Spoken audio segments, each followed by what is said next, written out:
Próximo en Radio Isla 1320. Hoy en ¿Qué es la que hay? Les cuento, analizamos la tragedia del fin de semana en Israel y este nuevo estallado de violencia en el conflicto ya histórico Israel-Palestina. Día 593 de la invasión rusa a Ucrania, que ha pasado en la última semana. Pedro Pierluisi, lo va a hacer ya mismo, puede ser cuando estemos al aire, anuncia su nuevo equipo de campaña. Ya yo sé quién va a ser el director. Antes de que lo anuncie, les cuento de quién se trata y de la guerra en Medio Oriente y otros temas. Converso con Guarionex Padilla Martí y Esteban Gómez Geo en el martes de contingencia. Todo eso y mucho más en ¿Qué es la que hay? Que comienza ahora.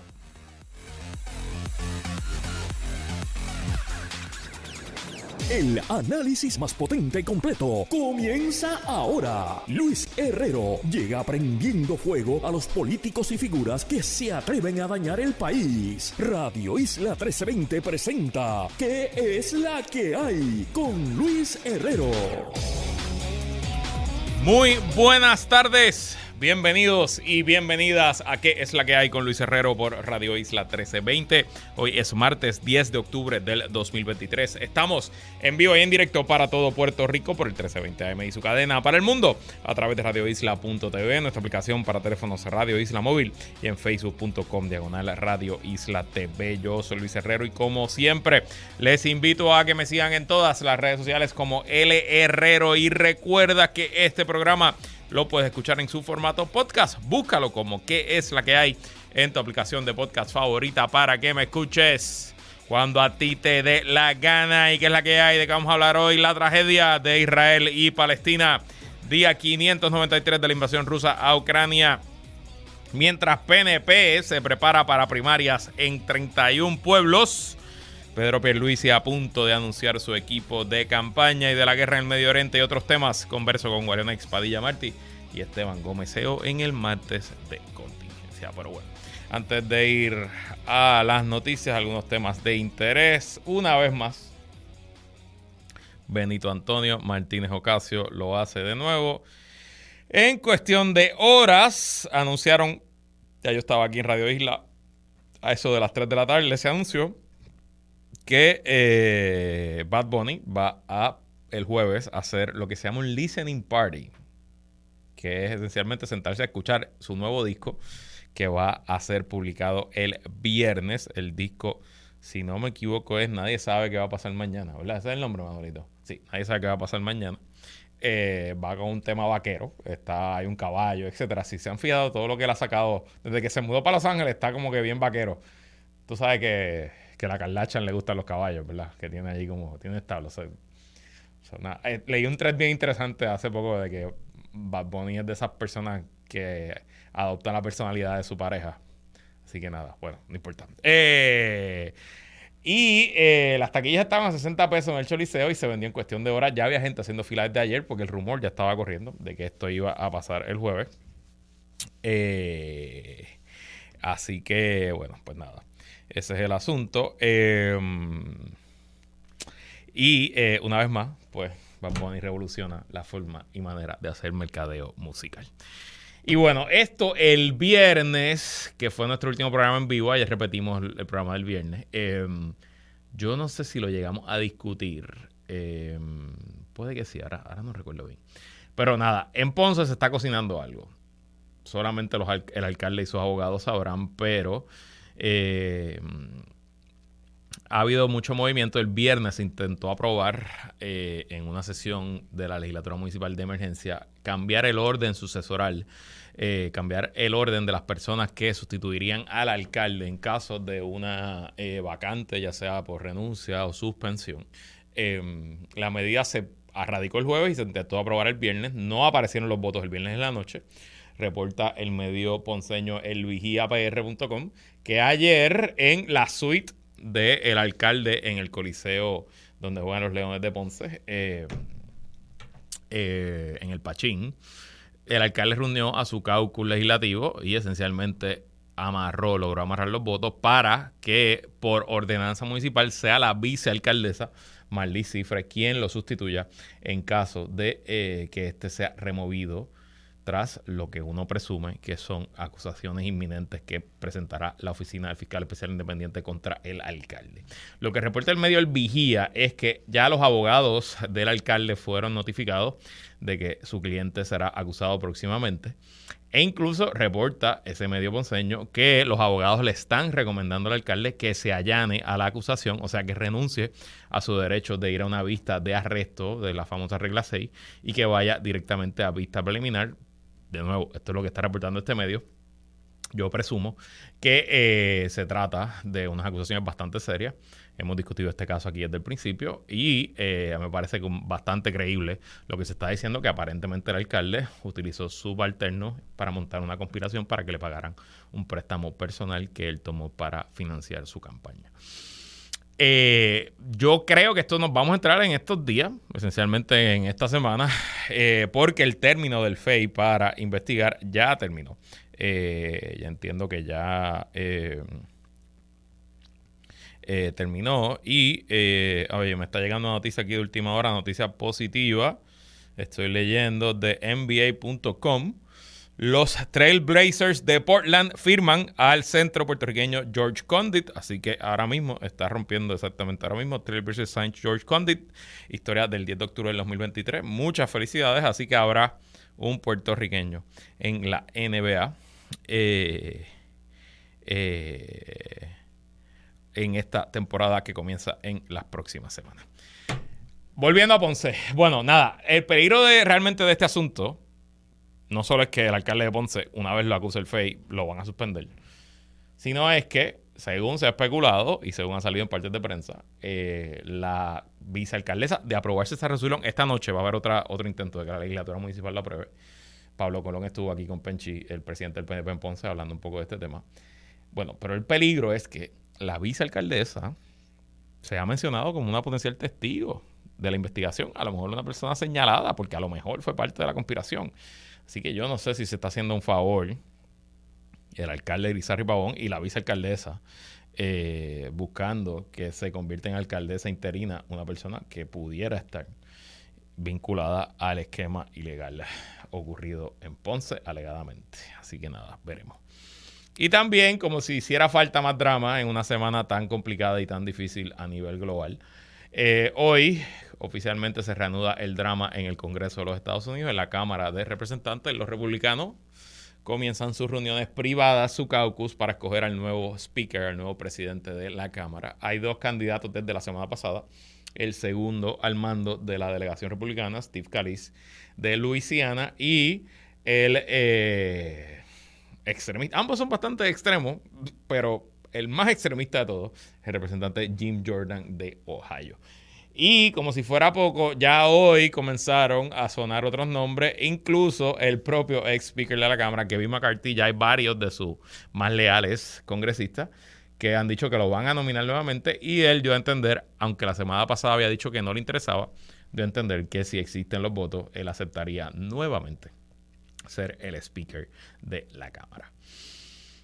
El gran debate ahora mismo que están teniendo los republicanos es si van a hacer una votación interna y luego quien gane internamente va a recibir el apoyo de todos y todas en la delegación. O sea, son 221 congresistas republicanos, pues votan en el caucus, y de ese caucus, pues el que gane mayoría de esos 221, luego van todos juntitos y votan por esa persona que gana mayoría, que así es que funciona el 99% de las veces en todas las legislaturas del mundo. De hecho, aquí en Puerto Rico, por ejemplo, tenemos el ejemplo de Tatito Hernández. Él se convirtió en presidente de la Cámara porque ganó en su caucus por un voto, le ganó a Jesús Madero Ortiz por un voto, y luego todo el mundo, incluyendo a Jesús Madero Ortiz, fue y votó por Rafael Tatito Hernández en la primera sesión de la Cámara, y así se convirtió en presidente de la Cámara.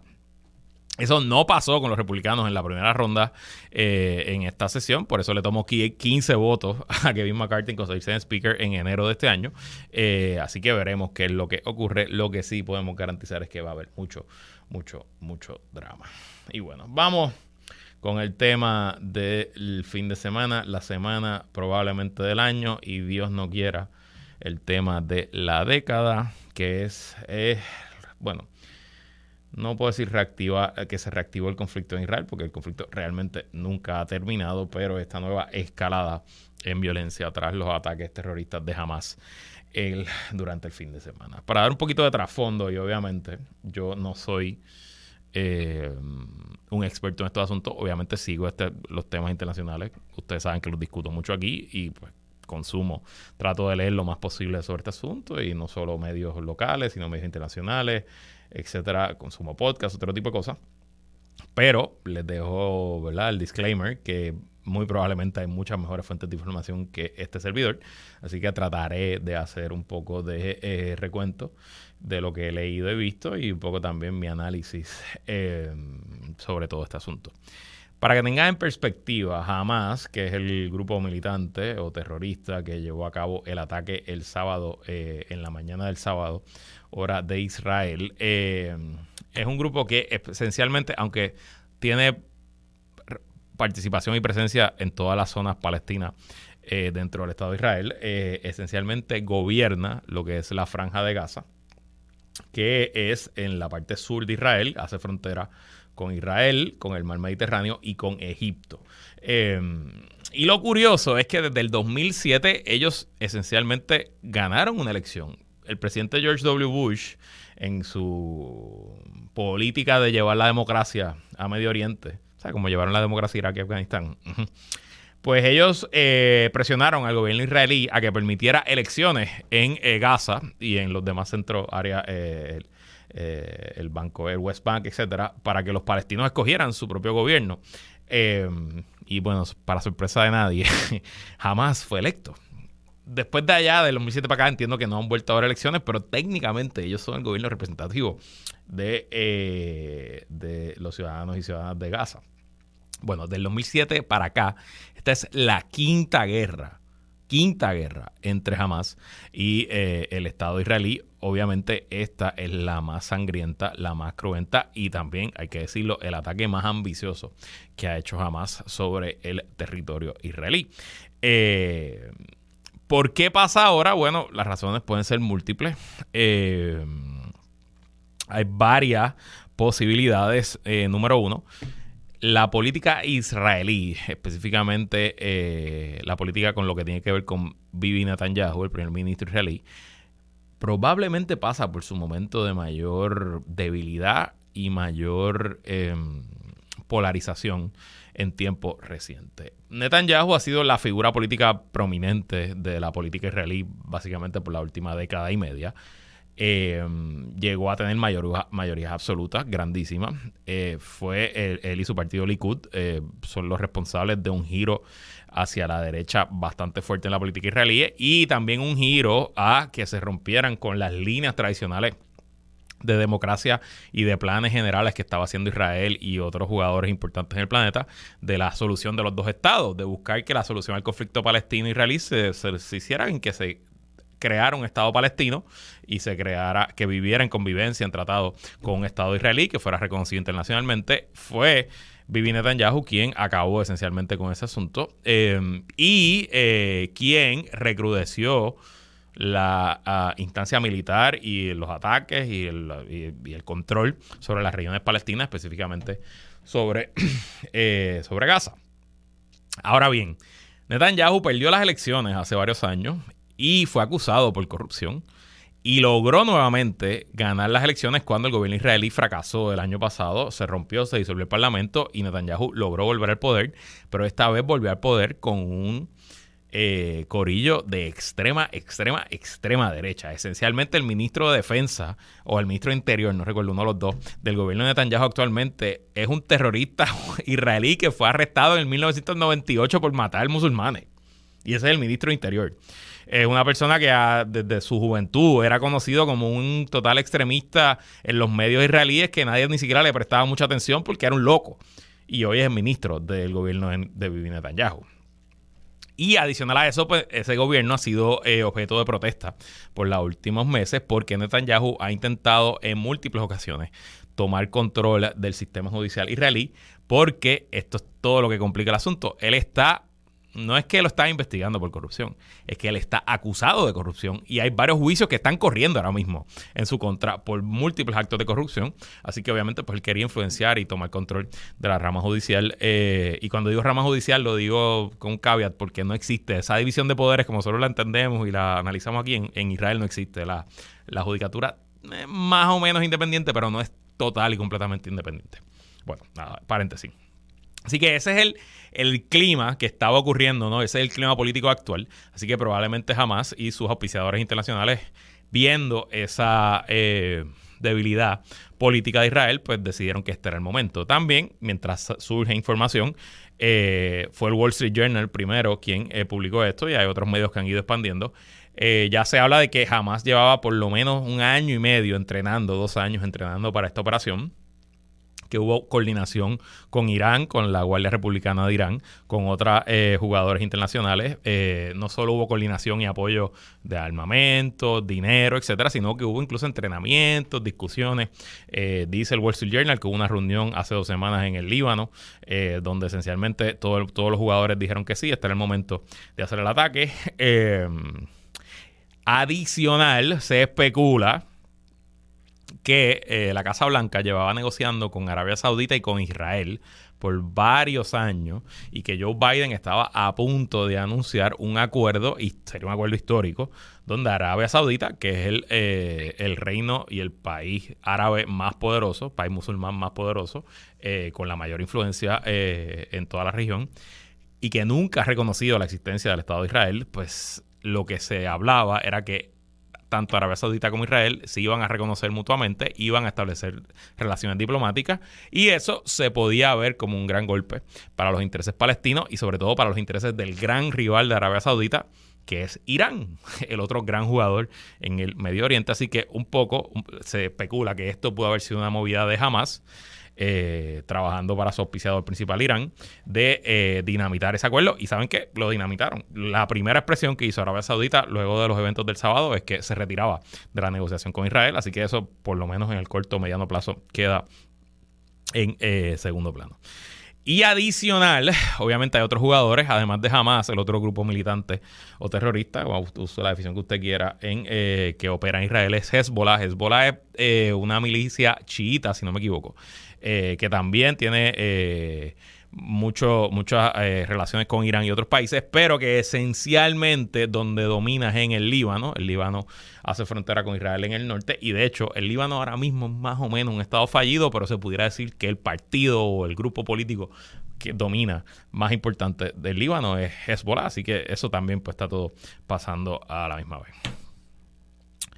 Obviamente las imágenes son horribles, devastadoras. Los ataques del sábado fueron realmente espeluznantes. Ahora están saliendo unas imágenes que yo no las he querido ver porque no me interesa echarme a llorar, ni mucho menos, pero se habla incluso de imágenes de docenas de bebés asesinados, de algunos decapitados, imágenes de familias enteras abatidas a tiros, de residencias y hogares que entraron estas milicias de Hamás y acabaron con todo lo que vieron.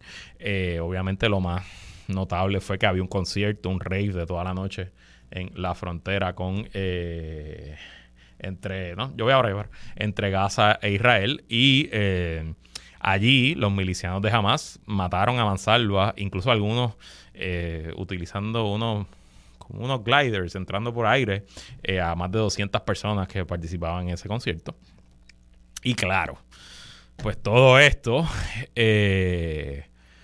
primero, aunque Israel ha contestado con fuerza, ¿no? Y ya hoy el ministro de Defensa israelí dijo que ya tomaron control nuevamente de todos los pueblos en la frontera con Gaza, y que ya han retomado control de la frontera, y que han bombardeado el estrecho de Gaza. Olvídense, creo que han hecho más de 15,000 viajes de avión, si no me equivoco, fue el número que vi. A lo mejor es menos, pero una cantidad absurda. Y han tirado bombas como locos y han tumbado edificios como locos.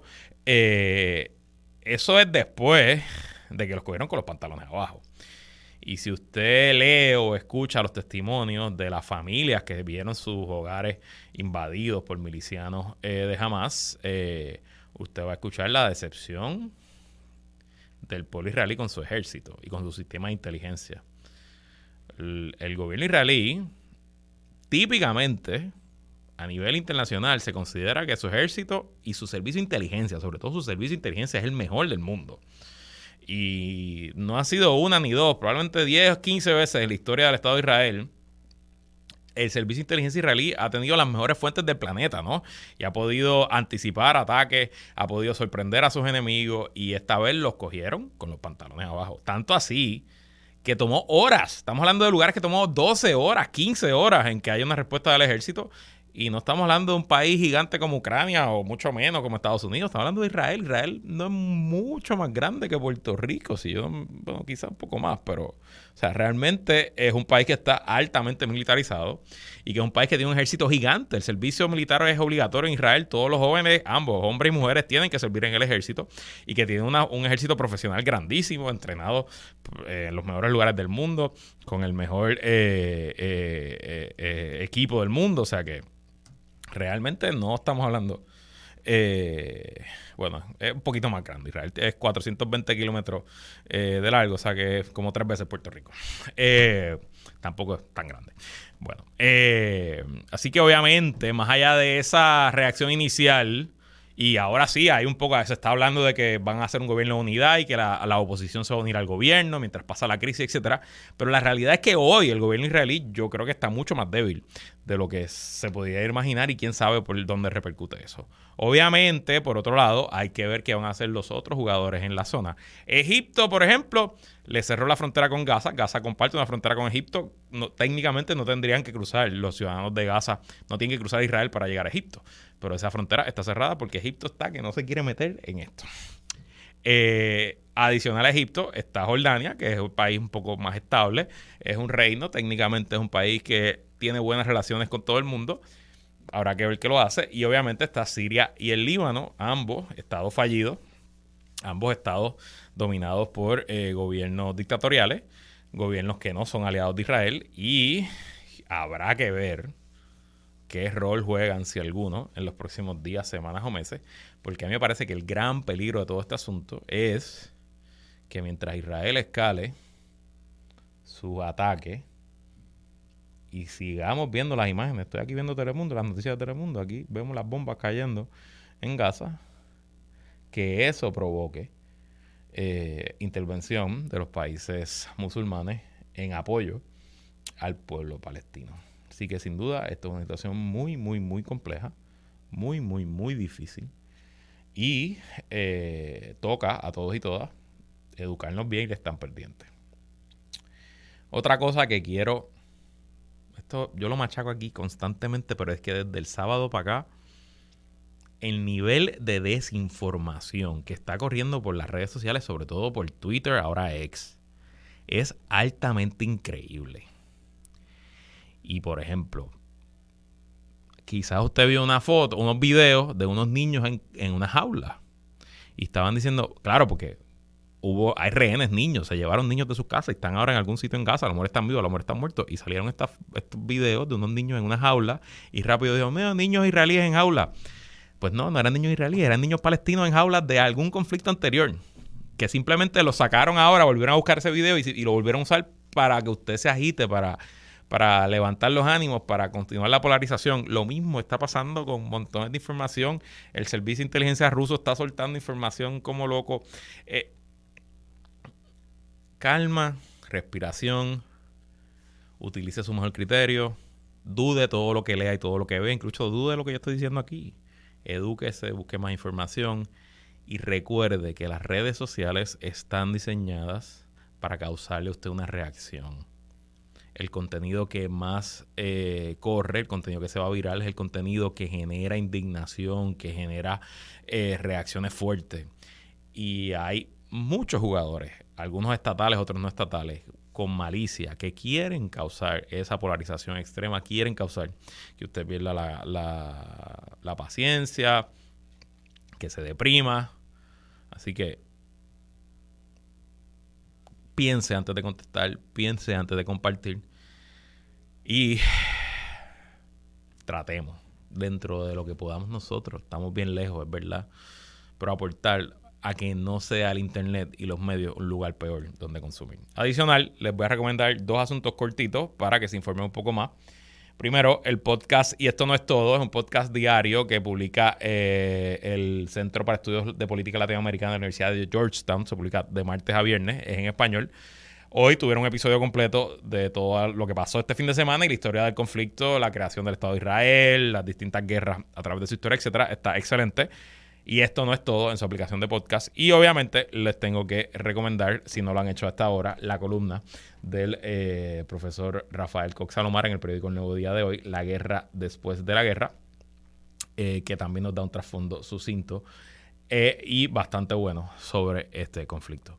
Obviamente de este asunto seguiremos hablando toda la semana aquí en ¿Qué es la que hay? Y quién sabe por cuánto tiempo más. Y de este asunto también hablo con Wario y con Esteban en el martes de contingencia luego de esta pausa. Sigue conectado con Radio Isla 1320. Estás escuchando ¿Qué es la que hay? Con Luis Herrero. Somos el sentir de Puerto Rico. Entramos en aguas profundas con Guarionex Padilla Martí y Esteban Gómez Geo. Esto es Martes de Contingencia. Como todos los martes, conversamos con los integrantes del podcast Plan de Contingencia. Con nosotros Esteban Gómez Geo, que es la que hay, Esteban. Saludos Luis, saludos Guarionex a todos y todas los que nos están escuchando. Y también con nosotros Guarionex Padilla Martí, que es la que hay, Guario. Que la que hay, Herrero, saludos a Esteban y saludos a todas las personas que nos están escuchando. Bueno, vamos a hablar de Israel y Palestina, pero antes, porque no lo dije antes de la pausa y quiero decirlo antes de que se anuncie. Nada, Pedro Pierluisi va a hacer un gran anuncio hoy, que su director de campaña es Edwin Mundo. ¡Wow! ¡Felicidades! ¡Wow! ¡Qué sorpresa! Ok. ¡Qué asco! Ya. Es que quería decirlo antes de que lo dijera para que después no... Bueno, no importa. Vamos a hablar de cosas importantes. Y yo pues traté de dar un poquito del trasfondo de lo que está pasando en Israel y Palestina, un poquito del trasfondo de los conflictos, las guerras de parte y parte, de lo que ha ocurrido o no. No tenemos tanto tiempo, así que un poco, ¿verdad? Que nos abunden desde su rol como historiadores y también que nos digan qué cosas se discuten y no se discuten sobre Israel y Palestina en Puerto Rico. Esteban. Bueno, hay un elefante enorme en la sala y es el elefante del imperialismo. Aquí en Puerto Rico, obviamente, porque el imperialismo en este país es un tema bastante, ¿verdad?, que se coge con pinzas dentro de los sectores oficialistas. Porque según los sectores oficialistas en este país, ¿verdad?, cuando se trata de la historia, etcétera, ya el imperialismo no existe, incluso se acabó en 1952 en Puerto Rico. Lo que está sucediendo hoy día en Israel y Palestina, en parte, porque no estoy diciendo completamente, pero en parte, son las secuencias del imperialismo, ¿verdad? Un imperio dominando un territorio, y luego otro imperio dominando el mismo territorio, luego el otro imperio dominando el territorio, sucesivamente. Obviamente estoy hablando ya en el caso más contemporáneo, primero el Imperio Otomán, que era quien dominaba, ¿verdad? Los turcos dominaban esa región en las primeras décadas del siglo XX y luego entonces pasa a manos de Inglaterra. Otro tema que en esta isla, en este país, no se habla, y esto yo lo explico principalmente por motivos religiosos de un sector del protestantismo en Puerto Rico, es lo dañina que es la ideología o la enfermedad ideológica llamada el sionismo. Uh-huh.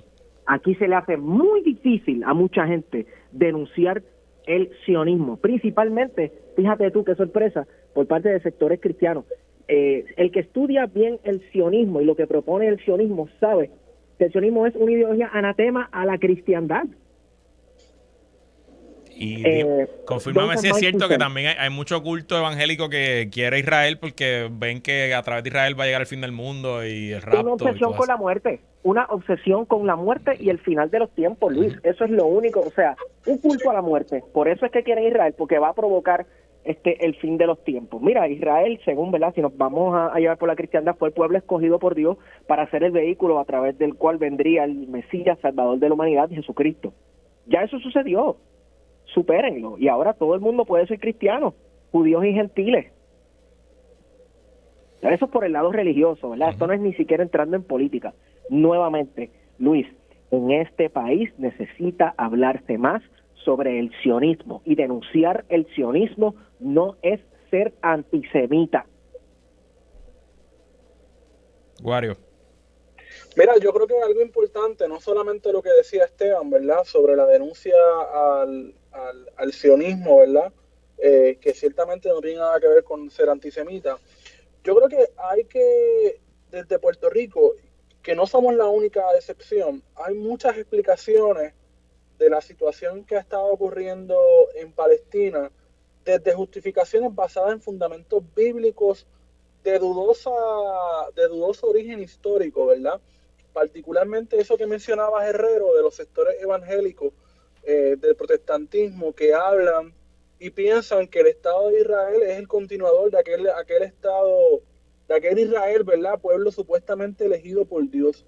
Y yo creo que desde esas justificaciones y esas visiones mediadas por el cristianismo no se puede entender el conflicto. Yo creo que eso es un poco lo que ha fallado, no solamente en Puerto Rico, ¿verdad?, sino a nivel internacional, donde uno ve un apoyo acrítico, ¿verdad?, al Estado de Israel sobre la escalada de este conflicto, utilizando esas justificaciones, ¿verdad?, que para nada se basan, ¿verdad?, en los hechos, ¿verdad?, en las realidades que tiene que vivir el pueblo palestino en una situación de apartheid. De hecho, ni siquiera se reconoce todavía por parte de la comunidad internacional que la situación que viven los palestinos es precisamente una de apartheid, ¿verdad?, en un estado constante de guerra por parte de su vecino israelita.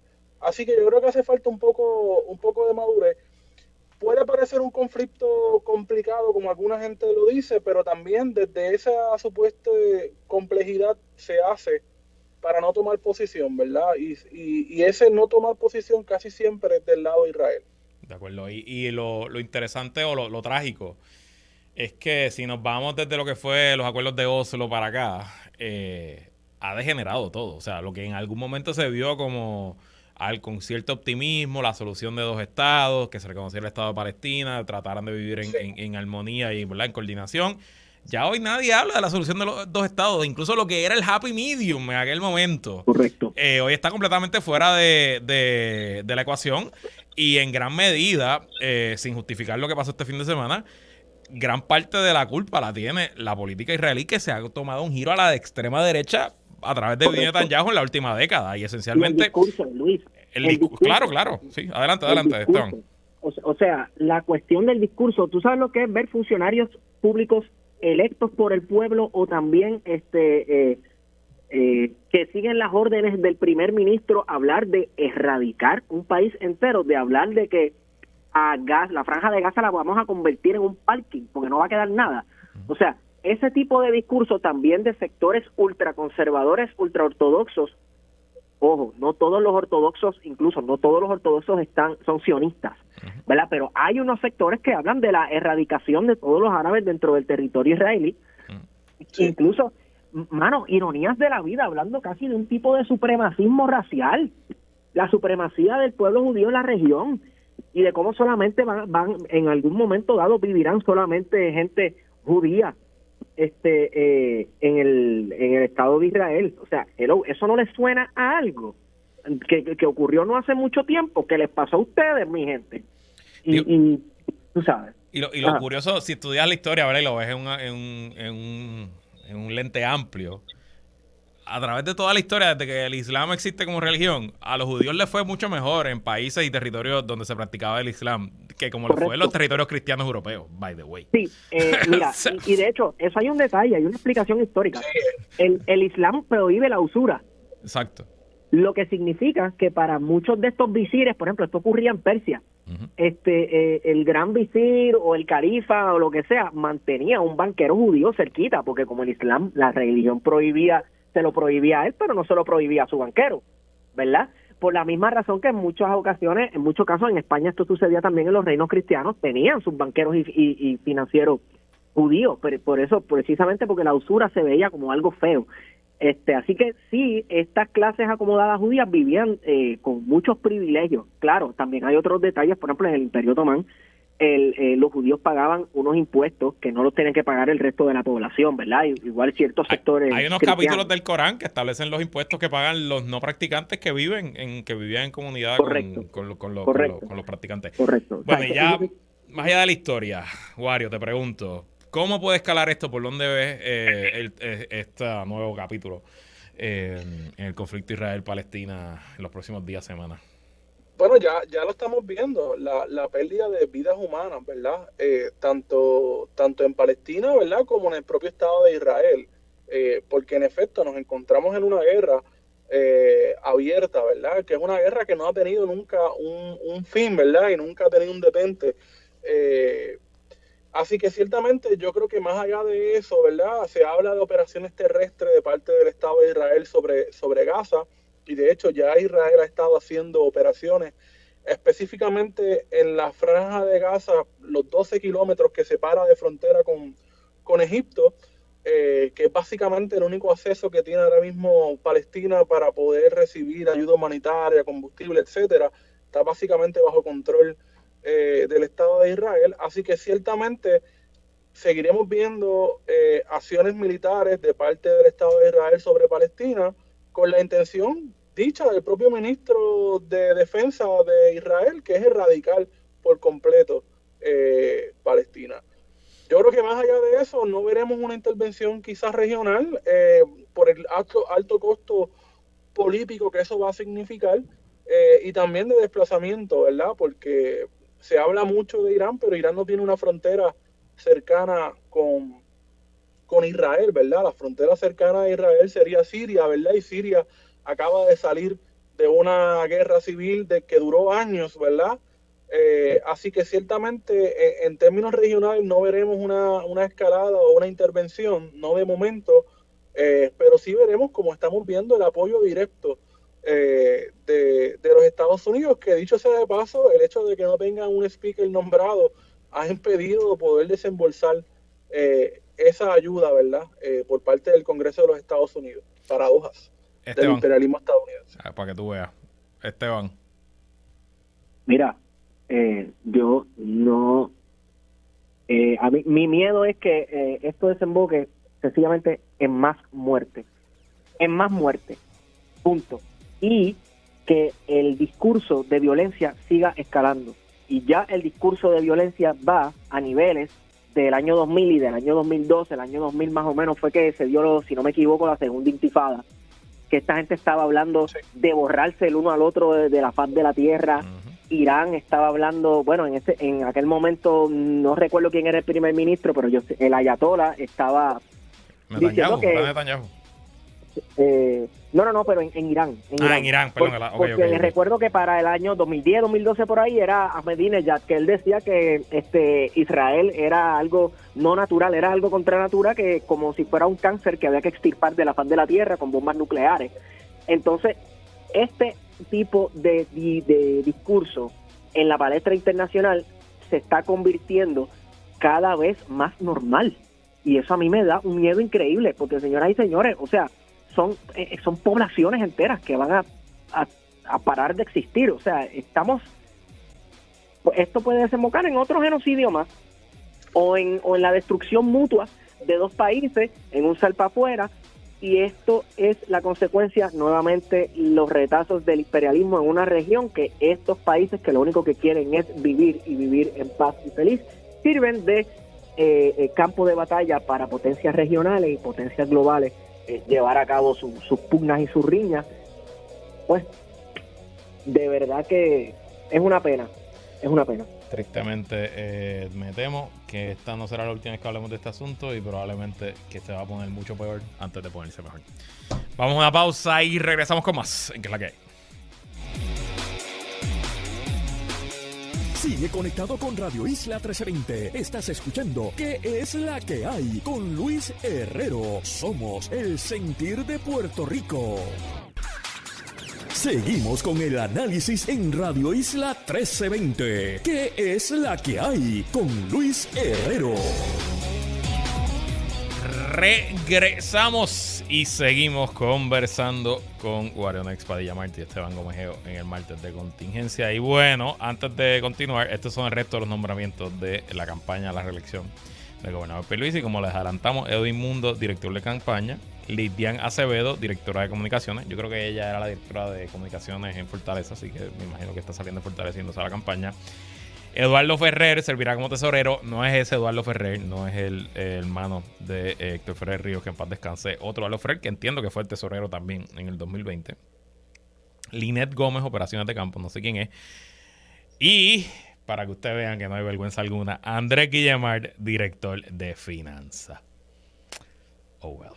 Bueno, vamos a seguir hablando de política. En las últimas semanas, aquí con Wario Esteban, hemos analizado los movimientos en los distintos partidos políticos de cara a la apertura de candidatura. Hemos hablado del PNP, del PPD, del Proyecto de Dignidad.